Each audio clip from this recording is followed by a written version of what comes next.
All right, y'all. Peace and love. So it's your boy Young Gemstone, and recently, Billy Carson from Forbidden Knowledge actually posted a video in which he was talking about the Sinai Bible. And for those who don't know, the Sinai Bible is a Bible that predates the King James version of the Bible. And in it, there is no mention of a crucifixion there. Now, the validity of the Sinai Bible is still up to debate. However, in the video, he goes on to say there's a well-known story in the East that Jesus was a student of the mystery schools and then eventually went out to Tibet to learn meditation and energetic healing. So let's roll the clip. So it says here, yes, Jesus was married and had children. His bloodline still walks the earth till this very day. A well-known story in the East recounts Jesus was a student of the mystery schools, and upon leaving there, he traveled to Tibet. He learned energetic healing and meditation. This is not me. This is not off my dome. This is coming up out of ancient texts, ancient records that already existed thousands of years before the Bible was written. All right, so, when we're talking archaeologically and we're talking historically, especially when we're dealing with the Abrahamic tradition, it's very interesting because when you say things like a well-known story, what does that mean exactly? So I did a little bit of research into what that well-known story was. So I was curious, and he's not the only person mentioning this. There's multiple people that's mentioned this, especially throughout the New Age conscious community. It turns out that the first time we actually see this idea bubbling throughout the West is in a book called The Life of Saint Isa, The Lost Years of Jesus Christ in India and the East. This came around in 1894. It was written by a man named Nicholas Notovich, along with someone else named Verchand R. Gandhi. So when you look at these accounts, it's very interesting because in the book, Notovich mentions that he went out to India and he actually broke his leg and stood out there for 6 weeks. He found himself in a Hemis monastery in which he had seen actual manuscripts that referred to the presence of Jesus in the East. So this book went all throughout the West. People loved it, especially with the West proclivity toward Eastern philosophy and Eastern religion. This was like prime for the picking. So what's very important to mention when we're doing historical research is that you have to mention not only the account, but you also want to mention who is relaying that account. Who is the source of that account? What is the reputation of the person who is relaying that account? So there's a interesting point about Mr. Notovich is that, and I quote, and this is from the Google article, I'm going to actually post it, is that he claims to have discovered a biographical document in Hemis Monastery located in modern India from which he created this book. The bold and fantastical claims about Christ attracted attention from scholars of Christianity and the popular media of the time. Spotting inconsistencies in Notovich's account, it was only after being confronted with these that he apparently confessed to having fabricated the biography of Jesus Christ. For some years, the entire matter was considered a hoax until the Indian mystic Swami Abhendananda visited the Hemis monastery, where a monk confirmed that Notovich had stayed some 6 weeks there. So he did stay there for 6 weeks, but there is no proof of the actual documents existing. Okay, let's ask ChatGPT. It is difficult to say exactly when the story of Saint Isa first emerged, as it has been passed down through an oral tradition for centuries. However, the story gained some popularity in the 19th century when it was cited by Russian traveler Nicholas Notovich in his book, The Unknown Life of Jesus Christ, which is widely regarded as a fabrication. Well, damn. Okay, let's move a little bit further in. So now we have Gaia. We have a gentleman who worked with Gaia by the name of Paul Davids.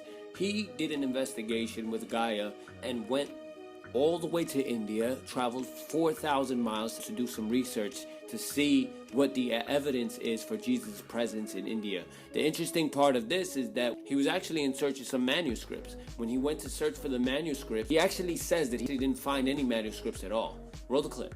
And it explained a lot of our journey in India, because for us, this was a quest.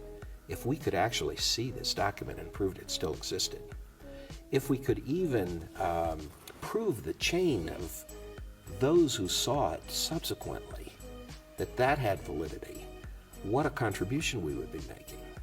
And this is really what we were able to do in this 4,000-mile quest, not to actually see the document, not to actually see the document, not to actually see the document. We didn't succeed in that, although we got to Hemis. We have an interview with one of the top monks from Hemis. So we have inside story that hasn't been heard before.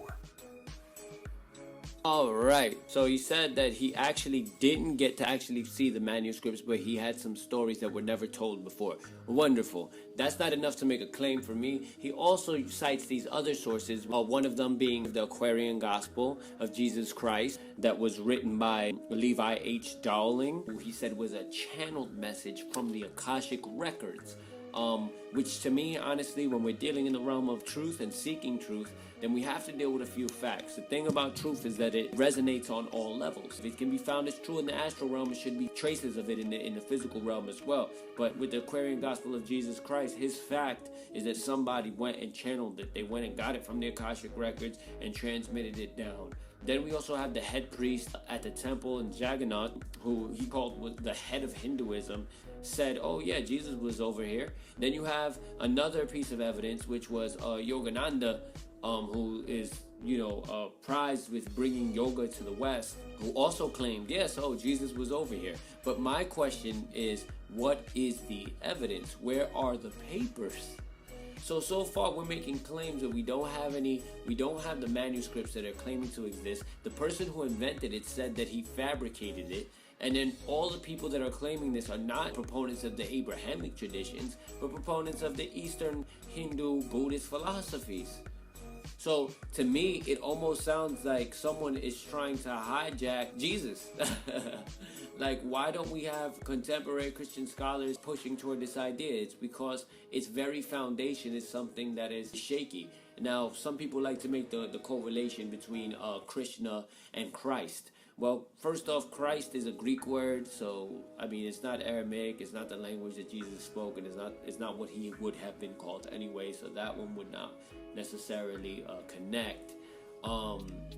And if you look in the biblical corpus, God actually rejects polytheism very, very highly. Rejects anybody that has anything to do with polytheism. Thou shalt have no other gods before me.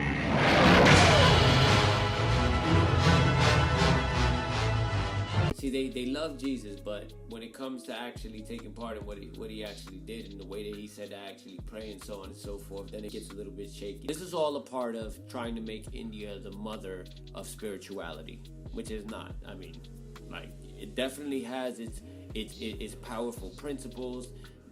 But I mean, like, are we just gonna completely throw the entire continent of Africa out the door? I think not.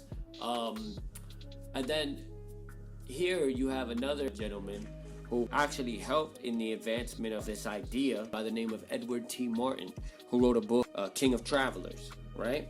Here's a little bit of the reasoning behind why he thought Jesus was in India. He heard about the manuscripts. He went to write a book about it. And the very first thing he says out of his mouth is a complete lie, or let's just say he was very misinformed. He goes on to say, Prophet Jesus, you will find that Jesus is King of Travelers. And the phrase King of Travelers, that stuck in my mind. And they also told me that the Holy Quran of the Muslims refers to Jesus as the Prince of Travelers and the Great Traveler. There is nowhere in the Quran or the Bible in which Jesus is referred to a King of Travelers. This is wrong. It does not exist. Yo, just like overall, like, look, I'm not condemning Mr. Carson. Or I'm not condemning anybody who pushes this idea, but what I am condemning is a fallacy itself. Because you have to understand, when you're going into truth, the way us as human beings understand truth is through facts. And facts and truth are not necessarily the same thing. Facts must be organized appropriately. We utilize these facts to come to understand the truth, the fundamental truth that's underlying everything. That's what we're focusing on. It's truth here. So once again, this is not meant to discredit anyone, but we have to, as leaders in our communities, do the utmost research before we make these claims. Peace and love. I'll tap in with y'all soon. Hope y'all enjoyed the video. Make sure you subscribe. It's your boy, Young Gemstone, Gems of Truth. Peace.